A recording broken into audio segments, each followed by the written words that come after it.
Hello, everyone. Brie Sedano here, and today we are doing an extra special podcast, and this is a masterclass on an advanced money mindset topic around judgments. So today we will be here a little bit longer than usually. Usually my podcasts are very, pretty short, but I think today we'll probably be here between 40 minutes to an hour. And so what you're going to learn today is basically the way that I see judgments when I'm working with clients, how they interact in our psyche, our emotions, our body. And we're going to go through how to identify how judgments will actually jam up your money flow. A lot of the results that clients get when working with me is the result of working on their judgments. And so this is super, super juicy, super, super powerful and advanced. This is a little bit more advanced. So if you've never done any mindset work, which I would say if you're listening to my 100th and something episode, that's probably not you.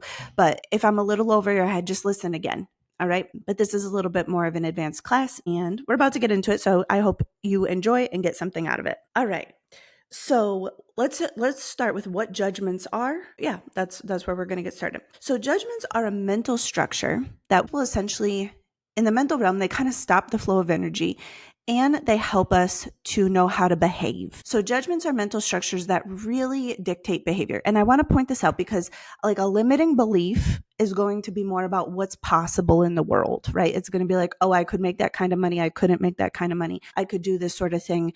Even if we have limiting beliefs on ourself, actually most of the time those are judgments anyways. A judgment is going to be about more how I behave, right? And so the purpose of a judgment is for us to have good judgment, is for us to create safety physically, socially, and emotionally. And I want to point out here that social safety and emotional safety are very much intertwined to how we behave. Physical safety, I'll tell you, when it comes to money, I almost never see a physical safety judgment in the way. Like literally not yet in my practice. Although I'm sure it's possible, I just haven't seen it. Because it's just less common, right? Very likely, I'm not going to tell you to go do something physically dangerous to your actual body to make money, right? Maybe if I was like a skateboarding coach, that might be something where those kinds of judgments would be more in the way, right? But for what I do, it's very rare that comes up.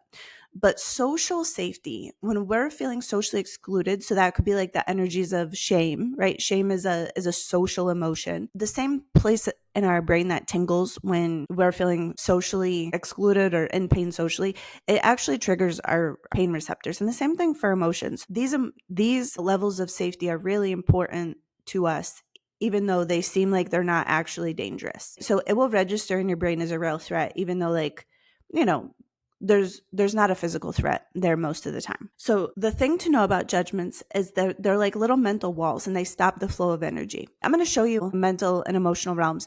So if you were ever talking to somebody and you're having a discussion and you can watch when your words hit the wall in their mind, and you know that everything that you just said did not matter to them, that information didn't cross that wall. That's a grounded experience of what I'm talking about. When it comes to social or emotional, most of the time, we're gonna really see that in our behaviors. This is always my silly example that I use, but if I was to tell you to steal a can of tuna fish, if I was to be like, the secret to all of your abundance and things that you want is to go into Walmart and steal a can of tuna, chances are you're probably cringing right now. Chances are you probably already feel a little bit bad in your body. And that's what will happen when we need to take actions that are on the wrong side of our judgments, right? So a couple more things about judgments is humans hate to be on the wrong side of their own judgment, like more than anything. And when we are on the wrong side of our judgment, we will feel guilty or we will justify. And I want to point out here too, is that judgments can be at different sizes. So you may have a judgment that's a little bit of more like a curb, where it's something it does create barrier, but it's something that could be easily maneuvered through, right? So let's just say like I have a judgment where I like to be on time, right? But I prefer to be on time and I do my best to be on time. But if I'm late, I'm actually probably going to feel a little bit bad, but I'm not going to be so in my judgment that I wouldn't show up late, or I would show up 2 hours early to ensure that I wasn't late, right? So that judgment is small, right? It's a little judgment. I could hop over it at this point in my life. I could choose to be late for something if I wanted to, right? I could be like, oh, I don't want to go to that party right now. I'll go in an hour. I'll be late, right? Then we have some judgments that are more like a Jersey barrier, where again, you can hop over it, but this time it takes a little bit more work, a little bit more effort, and that barrier is going to do more than, to keep you in line than, let's say, a curb, right? And then we have some judgments that are more like the Great Wall of China, where they're so old or deep in our reality that we may not even recognize that that's a wall. We may just believe that it was like the end of this kind of reality. And most of us have some of those kinds of judgments. So in today's podcast, I'm going to talk about how to hop over the smaller judgments. We're going to talk about that toward the end. And sometimes you'll need to work with a coach or practitioner. So while I'm going to give you as much as I can give you in this masterclass, there are some things that if you wanted to work with me on these things, you'd have to work with me. This is one of the special little things that I do, but I'm going to give you guys the inside, the behind the scenes, and as much as you could execute on your own, from a masterclass, right? So this is like the basics of judgment. So when I'm listening to people talk, when I'm listening to my clients, I will hear their words bump up against their judgments. Now, the reason why this is so important is because on the identity level, judgments actually are less helpful on the identity level. They often just cut us off from our power, from whatever power that we would have on the other side of our judgment. And I'll explain this in a second. In the emotional body, the judgments are also really, really unhelpful. What happens is emotions get stored and stuck in our emotional body. On the social level, the judgments really do keep us, they're there to keep us safe. And in a lot of ways and shapes, they do, right? And on the physical level, judgments are also generally pretty awesome. Like when your judgment is like, no, don't take your bike down that super steep, rocky hill. That would be an example of a judgment. So let's talk about this. So judgments on the identity level. Each of us has an identity, and this is who we believe we are, right? And so another thing that I will say is humans hate to be incongruent with who we believe we are, which is actually just being on the wrong side of our judgment. So where this can cause some problems is that these judgments create what's called the shadow, right? And so if you've ever read anything about Carl Jung, he talks about the shadow self. And basically the shadow self is the parts of ourselves that are denied, that are rejected, right? So let's just say I have a judgment that goes up that I am generous, but I'm not greedy, right? And if I was to do anything that would make me feel greedy, I'm going to be real cringy, right? I'm not going to want to do that. I'm not going to want to charge full price. I'm not going to, I'm going to want to over deliver, right? I'm going to want to undercharge or deliver, right? Now, for me to be greedy is going to feel real bad. And if somebody was to call me greedy, I would want to defend myself, right? Or if I did something that was greedy, they're going to feel guilty about it, or I'm going to justify. Where this creates problem is that it often leads us to be out of balance. The thing is that we were never not greedy. It just will end up coming out sideways, right? So this might look like I'm generous. I overgive to the point where then I'm resentful, I'm bitter, and unconsciously I'm taking from you. Where even in the physical realm, I might be giving something to you. In the unconscious realm, I might be taking your power, or I might be taking your choice, or I might be, having strings attached, right? And we've all been in these sorts of interactions where something looks generous, but we know that it's not. And so that sort of hesitation where I'm talking about here is it just means that I'm out of balance. And so I can't come to the interaction because I would be on the wrong side of my own judgment. And so that greedy side of me, that receptive side of me has to come out sideways. That's really what happens. So I'm going to give you an example here. So I was working with a client who was having a lot of what I would call a revenue roller coaster. So what would happen was he hated to do sales. He hated to do marketing. And when his money got really low, he would go ahead and do all of those activities, and then his money would come up, right? And so he would start to see the money come in. But once he had enough money that he couldn't justify doing those things that he hated, right? Once he couldn't justify being on the wrong side of his own judgment around sales and marketing, his revenue would go back down, and then, the cycle would start again. So his revenue was really up and down, and he could essentially hold enough money to pay his office, to pay his staff, but he could not hold enough money to pay himself.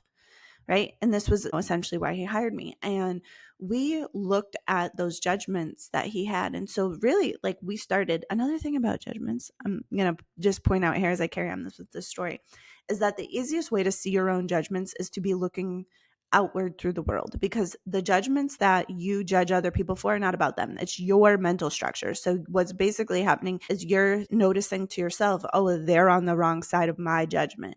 It's not about them. They're not good or bad or right or wrong. They just happen to be on the right or the wrong side of your judgment. So if you see somebody and you feel like you approve of them or you like them, and what I also want to point out is sometimes judgments, even on the good side, even if you judge somebody to be in your approval or be good or be awesome or whatever, that same wall goes up, and oftentimes that can be damaging also, because you're not seeing the whole truth of a person. You're just seeing about them what's on the side of your judgment that you're willing to look at. Anyway, so this client had judgments that this other business owner in town was always self-promoting. He was such a douchebag, and I could see, I was like, all right, so you judge him for self-promotion. You judge him for selling.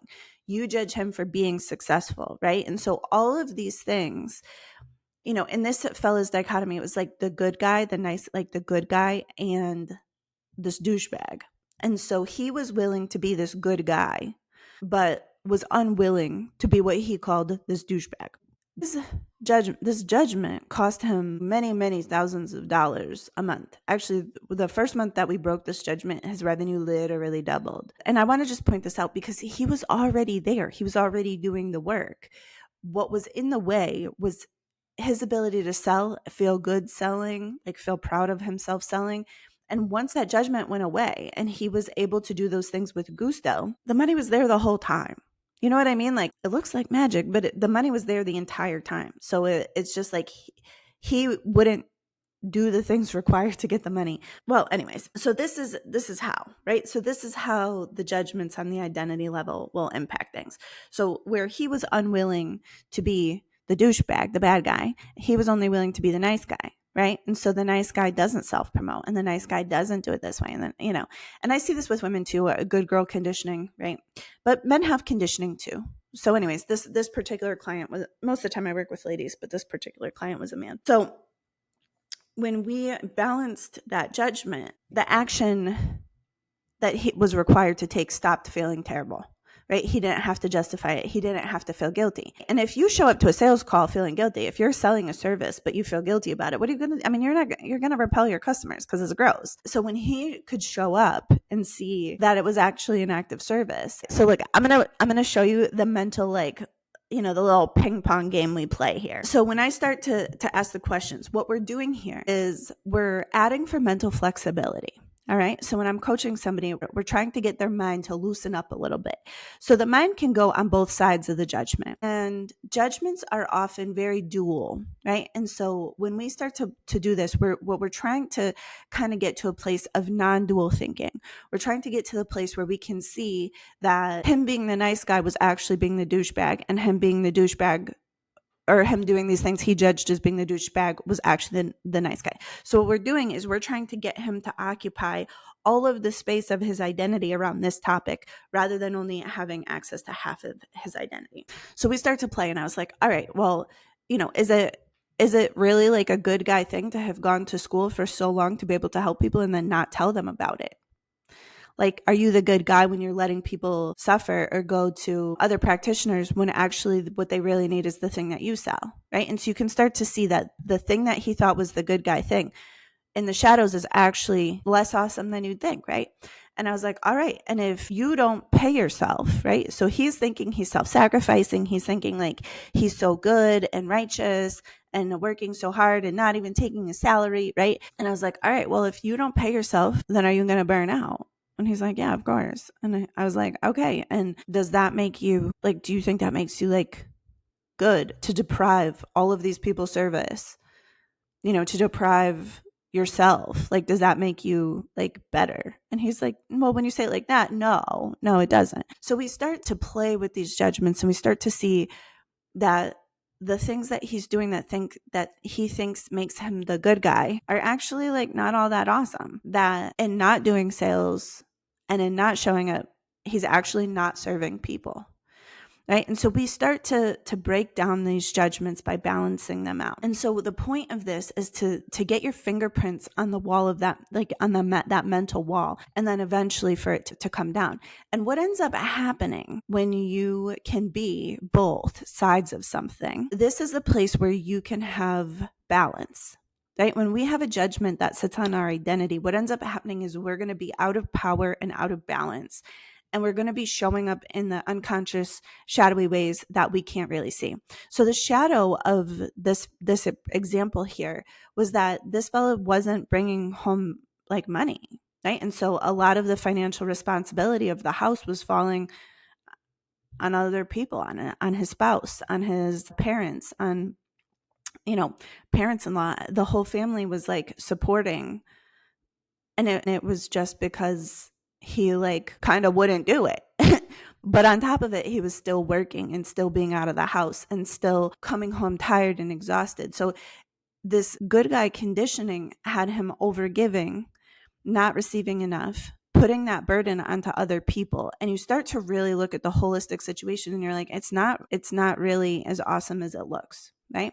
And it's not about making him the bad guy in my coaching session. It's just about seeing the whole truth of it, right? And so when we can see that the truth of it, and the same thing like being salesy, I'm like, well, then this guy's serving, the person he was judging, I was like, well, he's serving more clients than you're serving, and he's bringing home money to his family, and he's doing this, and he's able to give in the community, da da da da.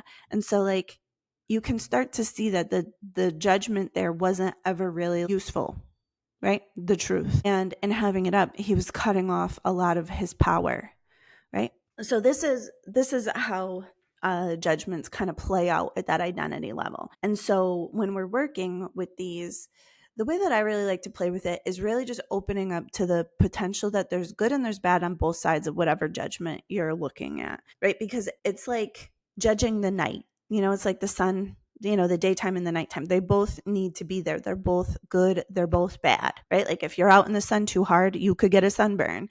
And if you're out in the night, you could get lost. But if, you're out in the night, you could sleep. And if you're out in the daytime, you could play. And you can start to see that these judgments that we have are just arbitrary. But when they're up, they create the shadow, and they often will cut us off from our power. So that's judgments at the identity level. All right. So next we're going to talk about the emotion, the creating emotional safety. Now, emotional safety is emotional range, emotional safety is a huge topic. And when I'm working with clients, I will spend usually a good amount of time working with clients on expanding their emotional range. But judgments play a role here.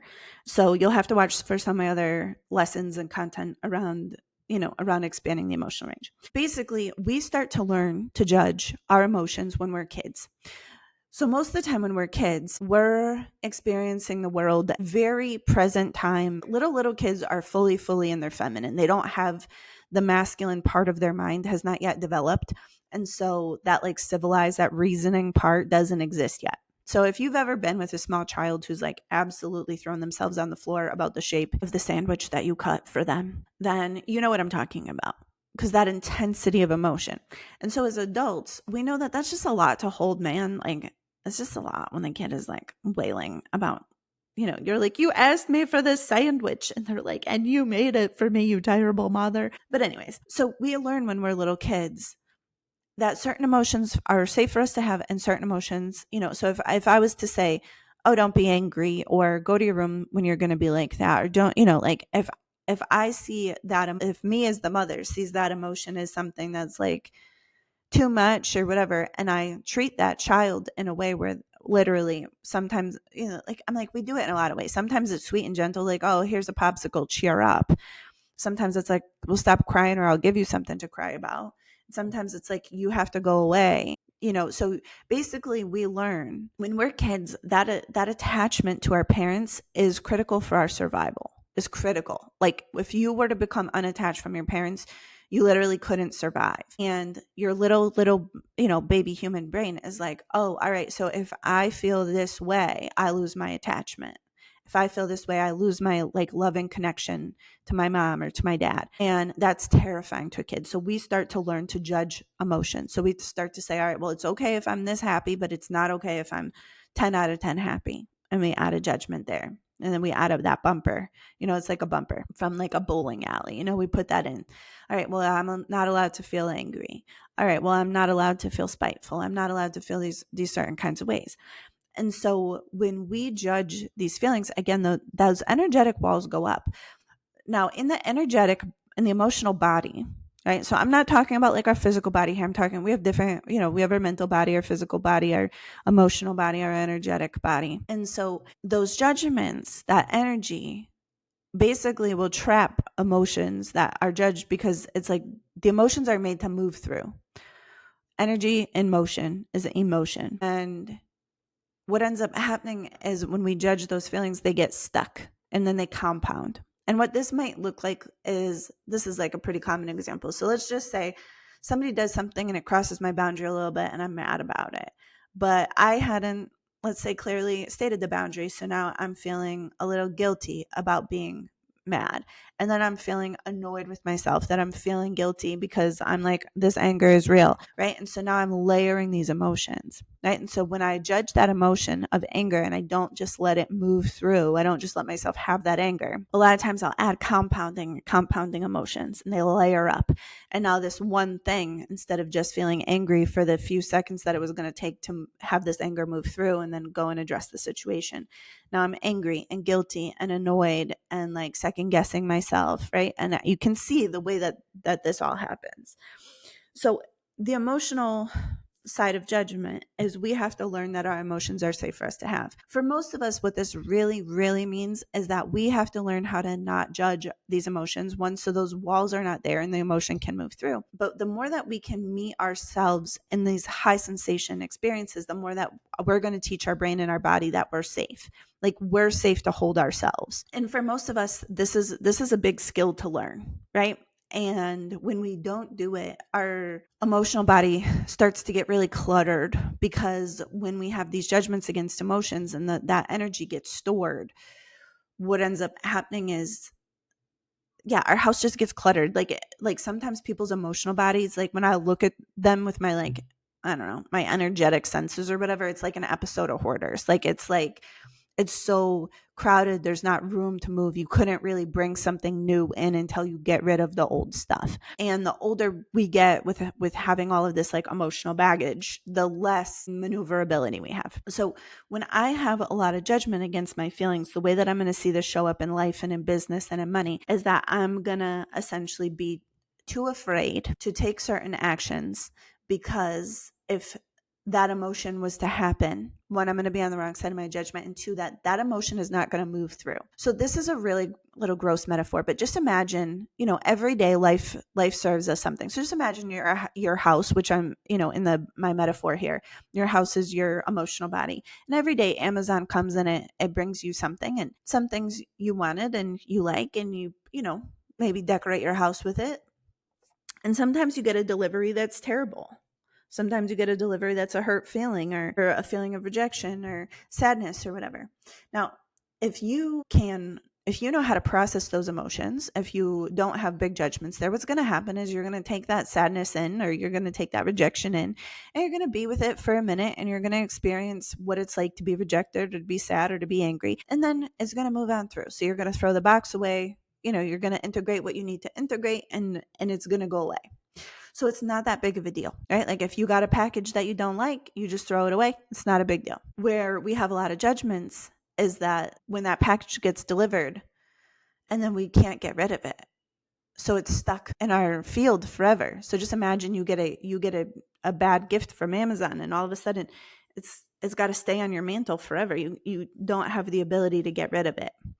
So what ends up happening here is it creates a lot of fear in our actions. It creates a lot of, call it self-protection. Self-protection, it causes a lot of self-sabotage when we have judgments against our feelings.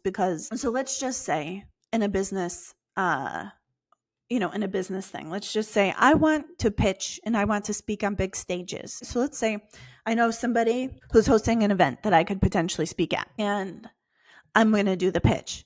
So essentially, I'm putting two possibilities, maybe more possibilities of really high sensation, like almost like chips, like poker chips. So if the pitch goes well, I could get the gig and I could feel really happy about that.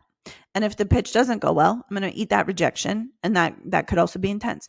So if I do not have the emotional capacity to handle either side of that, if I couldn't handle being seen on a big stage, right? If I couldn't handle that level of vulnerability, if I couldn't, then I'm going to get in my own way. And if I couldn't handle that flavor of rejection, I'm going to not try so hard, so that I'm going to be bracing against the rejection.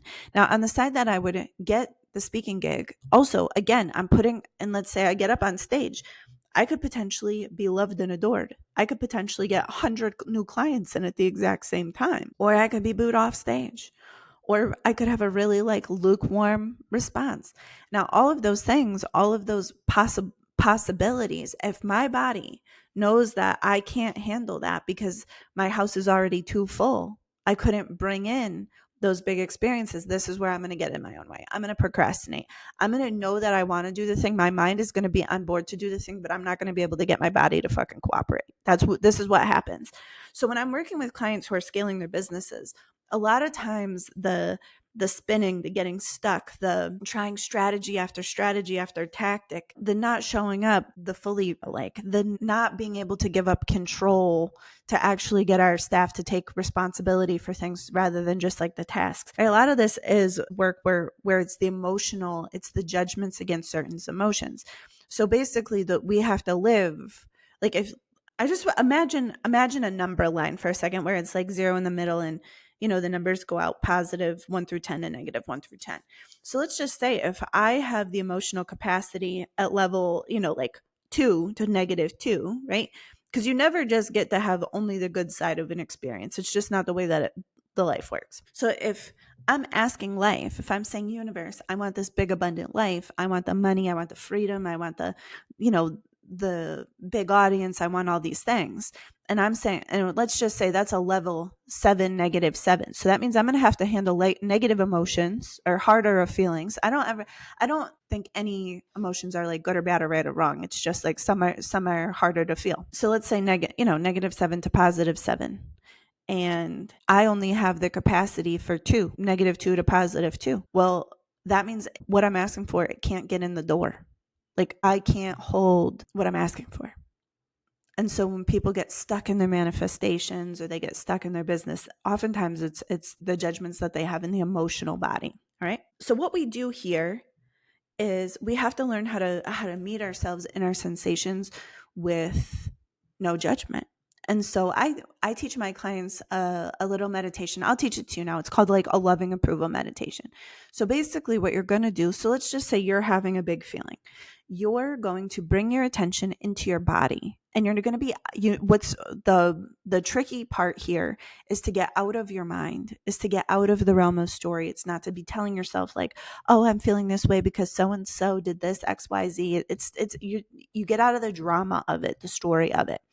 And you bring your attention to where you feel this sensation in your body. So maybe you feel like a pit in your stomach, or maybe you feel a tightness in your chest or a weight in your shoulders or whatever.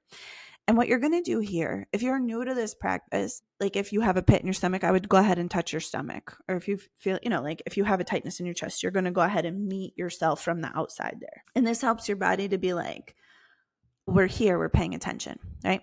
And so when it comes to processing an emotion, the feminine aspect of yourself is going to do the feeling. The heart is going to do the feeling. So the heart's going to feel the sadness or feel whatever's going on. And then the consciousness, the masculine part of you, is going to do the witnessing. So this part of you is going to acknowledge what you're feeling and is going to pay attention while your heart does the feeling, right? And so this is the both sides of the process. And so most people, when they feel a big emotion, they can feel it in their body, but they can't bring their consciousness to it. And so this is where numbing comes in. So if you're doing a lot of, I don't know, I mean, my favorite flavor of numbing used to be drinking, but drinking, drugs, shopping, overworking out, anything that's out of balance, anything that you're doing to numb these sensations. So this is like, so you're drawing your attention to something else. So you're basically abandoning the feminine aspects of yourself. So anyways, so when you have your feeling, when your heart is doing the feeling, right? And then your consciousness is observing your heart doing the feeling. Most of the time, within about 90 seconds, you're going to be able to move that emotion through. Now, sometimes there may be other emotions underneath it. And let's just say in your house that I've described as a hoarder's house, you may have feelings that are from, I don't know, 2002, 1992, 1982, depending on how old you are. And so you may need to process little bits of anger that go all the way back 40 years. So it might not be something that even once you start processing these emotions, like you may be with this practice a while, depending on how cluttered your emotional house is. All right. And I just want to point out that just because you have to go back and feel something similar to what you've already done, it doesn't mean you're doing the same work. The same way, like if I was to clean out my downstairs closet and that closet is now new, nice and shiny, but now I have to go to my upstairs closet. It doesn't mean that my downstairs closet isn't done or I'm doing the same work. I'm just clearing out a new closet. But somehow when we're doing these work on ourselves, we don't see that as much, and it can feel really frustrating, to essentially be processing the same flavors of emotion over and over again. But anyways, so the main thing here is that you want to meet these sensations with loving approval. You want to be like, oh, hey, anger, you're here. I feel you. You're welcome to be here. You're not in any trouble. And you don't want, because when we judge the emotions, we put up new walls and then that emotion gets stuck again, right? So we want to be feeling these emotions free of the judgment. All right. And so that means we have to meet ourselves with loving approval. So I'm going to just kind of wrap this up with a little bow. So when we have judgments in the emotional realm, generally we're going to see ourselves self-sabotaging, not being able to take the actions, knowing what we want to do, but just not being able to like literally do it. And when that's the case, we'll often see clients starting and stopping new strategies, new tactics, hiring new marketing coaches, whatever. And it's basically because it's unconscious, you're basically doing anything that you can do to avoid feeling a certain kind of way. All right. So the way to do that, again, is to take down these judgments around the feelings, let ourselves feel the feelings, meet ourselves there with loving approval. And oftentimes that's going to be a really, really fast process. And then you'll notice that the more you do this kind of work, the bigger, it's like, I just imagine you're starting to clean out a house that's super cluttered. You might be able to get a trash bag or two, but then all of a sudden you get the table cleared off. Now you've got a space to look at things for the drawers, and now you can clear out the drawers. And once you have more space, you can start to, make a line of, bags to be donated in the house, where if your house was too cluttered, you can't really do it, right? So it's the sort of thing where the better you get at it, the more you can move. But when you first get started, it might, one, be difficult to do and take some practice, and two, you may not be moving huge amounts of emotions. So again, it's just something that takes practice. But it really requires us to not judge those feelings as good or bad or right or wrong. So, and how would you know this? Like if you could say to yourself, oh, I'm just not an angry person, or there's whole sets of feelings that you just can't remember the last time you felt that way, I'm probably talking right to you, Okay. So let's talk about judgments on the social level. So on the social level, our judgments are there to keep us safe inside of our community. So listen, when humans were like in very small cities or in tribes or whatever, this kind of rule was fine, because basically everybody was working with the same set of rules. And so you knew how to behave to stay in community, right? So if, like if you were an ancient baker, you knew the role of an ancient baker or banker, it doesn't matter, right? And you could follow those rules and you could maintain your good standing in the community. Today, that's a little harder because, we have TV, the radio, the internet, multiple groups of people, and so these social constructs, can start to again, it's going to create self-sabotage if we're on the wrong side of our judgments around these things. And the way that I notice this is going to be more around actions, words, or behaviors. So let's just say, for example, you might not act the same way in church with your grandparents as you would at the bar with your friends, because the social setting is going to be different. And if you were to act like you did at the bar with your friends, at church with your grandparents, very likely you're going to miff people. People are not going to love that. And if you were to do the opposite, bring all your church vibes to the bar with your friends, they're going to be like, oh, this is a little stick in the mud, huh? Right? And so these judgments are not necessarily bad or wrong. They're always there to keep us safe. They're always there to help us know how to behave. And sometimes they're a holdback. So let me tell you a story here. So I had a client once. She grew up super, super poor, deep South, trailer park. This woman had a master's degree, brilliant thing, super smart, super hardworking, but she was working for like just over minimum wage with a master's degree. And we get into it and I'm talking to her and I'm like trying to figure out like where this energy block is. And basically it came down to her family hated rich people so much. They like had so much resentment and so much separation toward even like middle class people, that she was afraid that if she was to be as successful as she could be, that she would literally lose her people. Her, like, we're talking her real family, like her parents, her grandparents, her aunts and uncles, like the people that she would go do Christmas with. And that fear, I want to point out here, is really justified.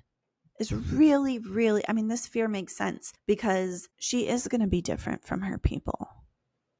All right. And I want to be really tender and gentle with that, because when we are doing a lot of big growings in our business and our money or whatever, oftentimes we're going to play at a very different level than people that we love. And oftentimes big success does come with a cost to relationships.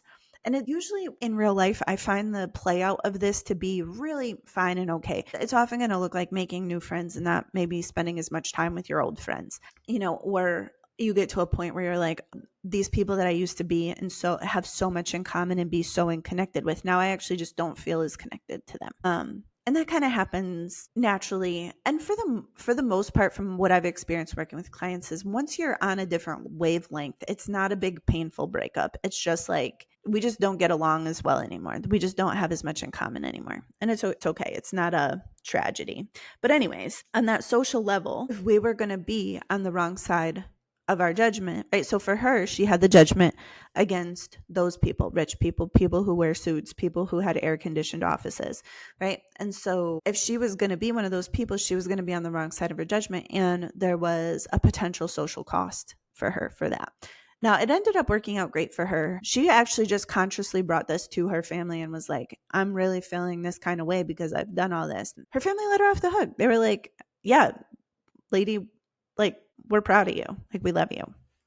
And so she got to have both. So for us, this is the place, the social conditioning. So when we talk about social conditioning, so for many of my clients, social conditioning around like the good girl or the independent woman or the expectations of mother and working mother and stay at home, like this is the place where a lot of that level of thinking needs to be questioned. So for many of my clients, the social conditioning this is like the judgments that we've internalized from the outside world. All right. So we've internalized these things.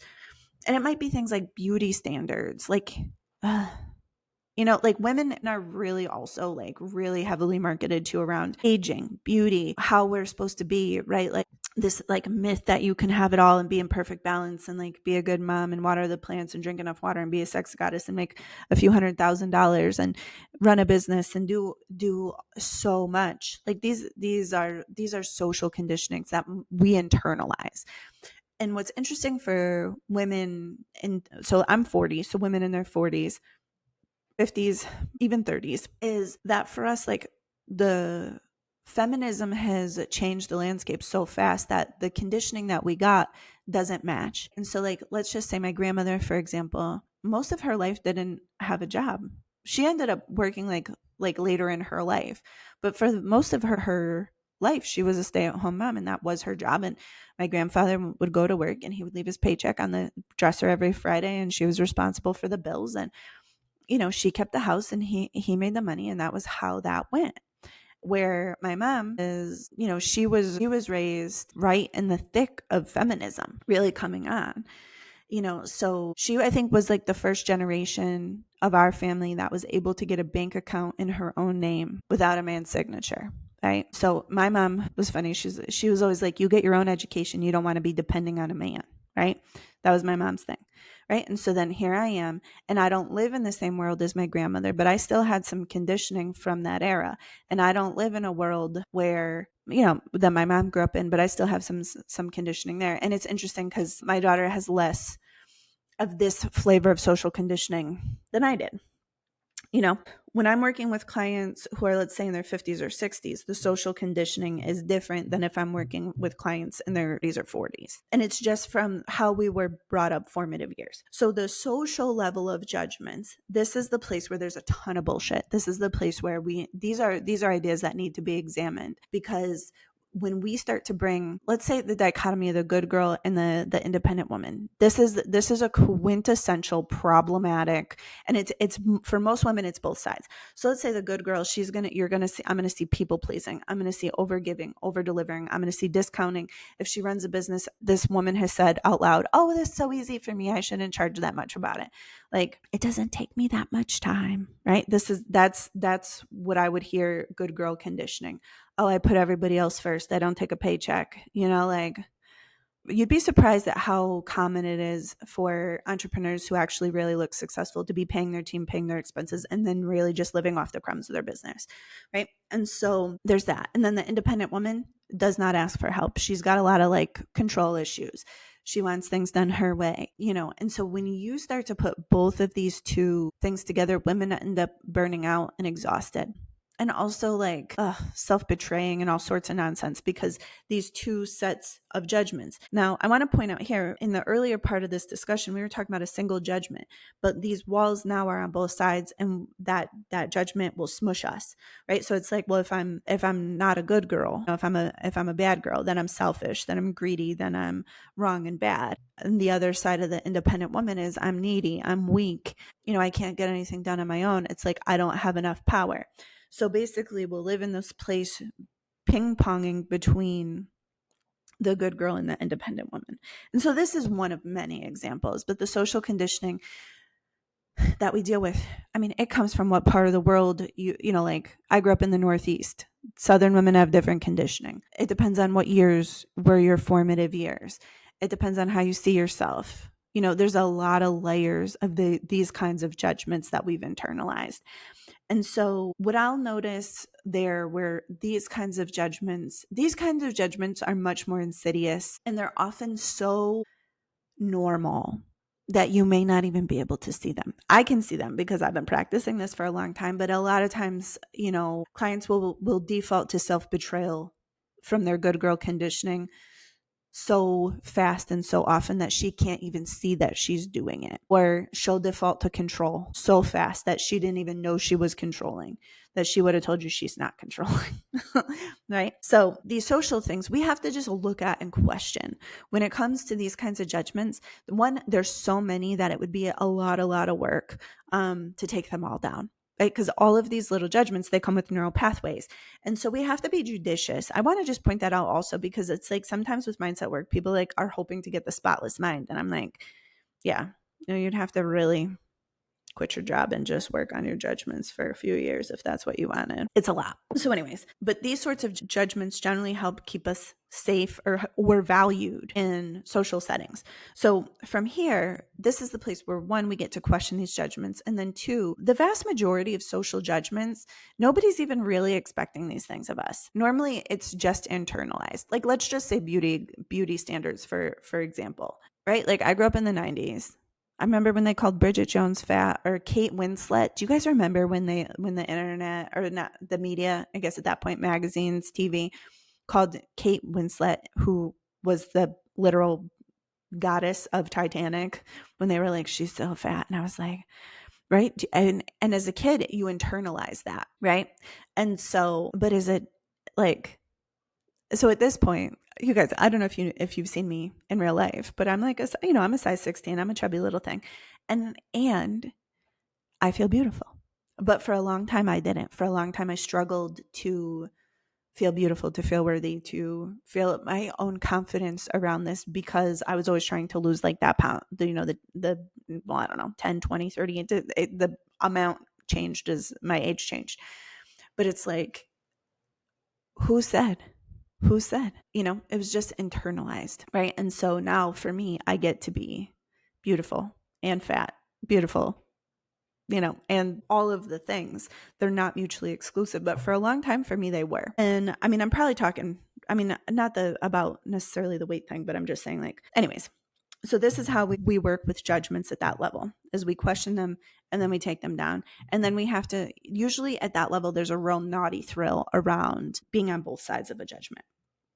And so I'll talk a little bit here around the physical level of judgment. So this is the last level that we'll talk about. And honestly, when it comes to money, I'm generally not, I think I mentioned this earlier, I'm generally not seeing people with physical blocks, physical level judgments. Usually those are pretty solid. But basically, let's just say I was to suggest to you, oh yeah, you just walk from here to there, but it takes you along the highway. And you're like, oh, you would walk on the highway? That seems like a bad idea.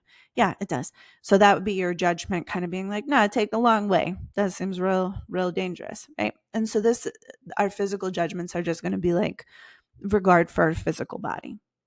I will say that the judgments that I'll see on the physical level are more my clients feeling bad or feeling guilty for resting, rejuvenating, getting sick, not getting all their work done. I'll see judgments at that level where they'll push their physical body past what's reasonable or healthy in order, to meet the social expectations of productivity.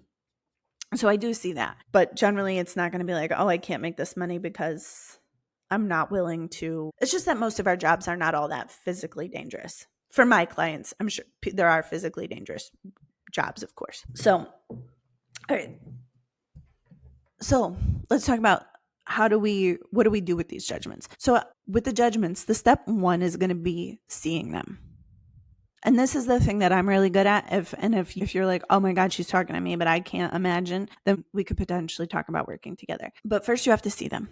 And oftentimes the easiest way to see your judgments is to look at other people. And again, it's not to judge, you're not judging them. They're just on the wrong side of your judgment. So it's a good way for you to be able to see your own mental structure. So basically you're going to look at other people. Then from there, you can evaluate, does this judgment make sense to me anymore? Does this little mental, this little energy wall, do I want it to stay there?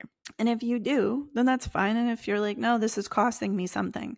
This is costing me some power. This is costing me stored emotion. This is costing my peace. I can see that I can't get into action around this. I feel really, yuck around this. All right, well, then you can start to question it. So when it comes to judgments, there's a couple different ways that we can play with these to start to deal with them.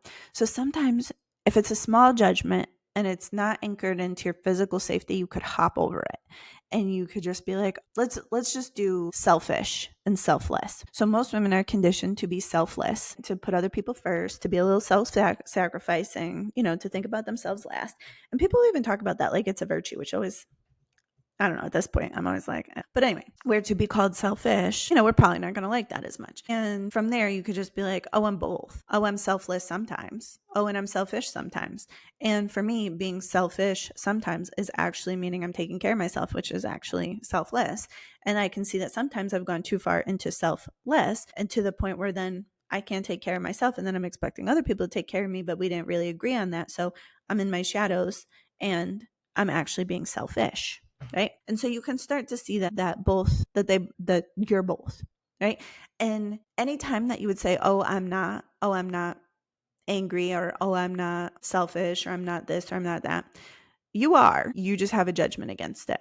I mean, and that doesn't necessarily mean that judgment needs to come down, but that's not 100%, but that's basically, for a lot of cases, for almost all the conversations that I have when somebody's like, oh, I'm not I don't know, bad person. I'm like, well, you're a good person and a bad person. You're just both, And so this is the place where, for this to really make sense and for you to be able to be gentle with yourself here, you have to be able to do some non-dual thinking. And if you can't do non-dual thinking, if your mind isn't flexible enough for that yet, I would really encourage you to learn that kind of process before you start digging around in your judgments, because once you start to see these judgments, you're going to feel real uncomfortable when you find out that you're on the wrong side of your judgments if you don't have the concept of non-dual thinking down.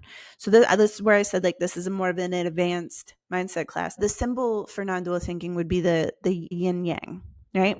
So it's that ancient symbol. It's like there's like an S in a circle, and then there's two circles, and it's black and it's white. And you can see that there's masculine inside of the feminine, there's feminine inside of the masculine, but together they're whole, right? And so this is where it is. So the non-dual thinking is what opens us up to our wholeness. All right.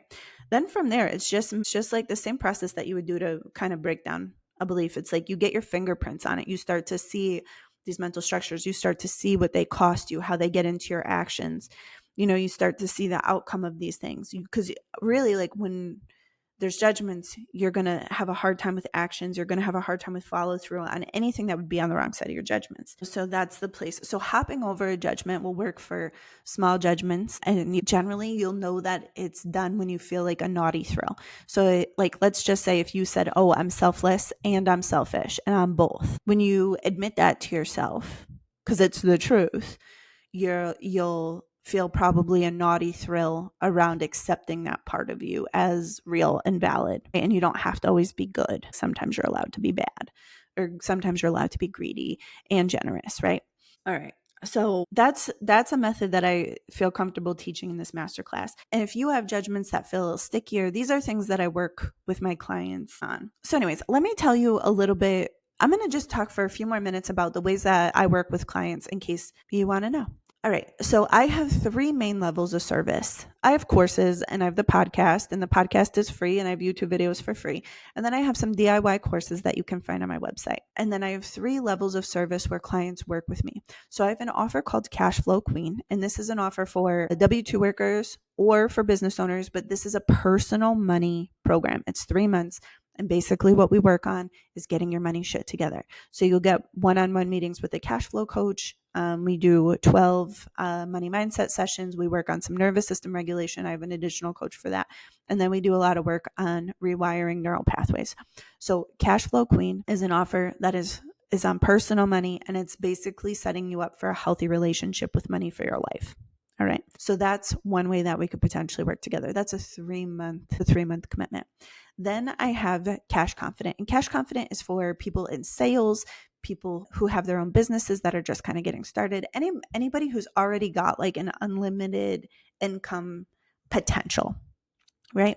Or at least way more income potential. It doesn't have to necessarily be unlimited. And what we're working on here is breaking down the judgments that would have us move up social classes, move up financially, right? And so in this offer, we're doing more of the judgment work. We're learning to hold more. We're learning to stretch our emotional range. We're learning to do some of the business aspects, and this is really much more of an implementation offer where the people that are in this program are coming to see me, and they already know a little, they already know some things about marketing, and they already know how to sell, and they already know how to deliver what it is that they do, right? So I'm not doing a lot of like the hard skills, although we can work with clients on the hard skills because clear money paths is part of my expertise, but I'm not teaching on the hard skills, but we're doing the work that we need to do to implement and start to make that big money.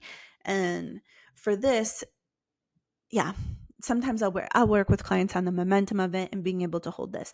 And so oftentimes we're going to see clients make their first and second sales. We're going to see clients kind of come into their first $10,000 months. Like this is going to be that level of work. And then I have my mastermind offers called Limitless Wealth. And this is for women who are already making at least 6 figures and want to scale their businesses. And scaling requires a very different level of mindset, because at this level, we're doing a lot of fine tuning. We're doing a lot of deeper work. We're looking for energetic patterns, emotional patterning. We're really working on the emotional capacity, the nervous system regulation. And so we're doing this at just a really higher level. It's much more deep, right? And so this is the way that I work with the clients. So we have Cash Flow Queen, we have Cash Confident, and we have Limitless Wealth. And then I do offer some private coaching. Generally, I only offer that to people that are in my programs, but that's where we work one-on-one and we do the literal work. Like I don't teach you how to do the work. We more or less do it together. So those are the 4 ways that we can work together. So my sales process goes like this. So if you want to work with me in one of these high touch containers is that you would book yourself a money mapping session, a mind mapping session. And what we're going to do there is you're going to come to that call. You're going to tell me what you want. We're going to go through. I'm going to see where I'm going to ask you a lot of questions. I'm going to ask you where your problems are, where where you've gotten stuck in the past. And I'm going to start basically making a mental map of what's going on for you.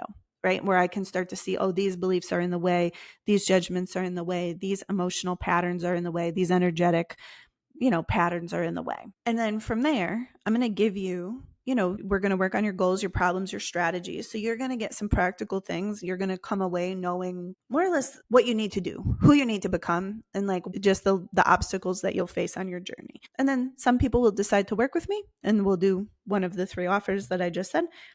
And some people will go and do that on their own. But I do like when I'm working with clients like up close and one-on-one and we have a lot of intimate contact, I just like to meet them before we commit to that. I want to make sure that we're a good fit. I want to make sure that my advice gets into you. You can hear it. That's just it. It's not like an interview. It's sometimes people think like it's like I'm evaluating them for if they're good enough, but it's really just like, no, let's just work together this one time before we work together for 6 months or a year and just make sure that you like me. Make sure that you don't really need something else, make sure that I can do, that we can get the results together, I guess is basically it. So anyways, if you go to the show notes, there'll be a link. You can book one of these calls straight on my Calendly. And I mean, you can send me an email or a message on socials if you have questions, but this is really the way that I'm working with clients going forward. And I've always liked doing my own sales calls, but in these are like a coaching session. And then if we want to work together, we'll talk about that after. So anyways, all right. I hope that you got something out of this. I hope that if judgments have been part of what's going on for you, that you can see them. And the last thing I just want to wrap up around judgments is judgment work often yields super fast results in terms of money or changes to business, because most of the time the thing that is like the next step is us taking the action that's required. And when we would have to be on the wrong side of our judgments, we hem and we haw and we do other things instead, and we do a lot of work, but we don't do what's actually required. So when we do the judgment work, oftentimes that action, the result was already there. It was just the action needed to unlock it. So when we can get to the place where we can take the new action, generally the money's already right there. So it's one of those things where if I'm talking to you, then I'm talking to you. All right. I love you so much. Bye.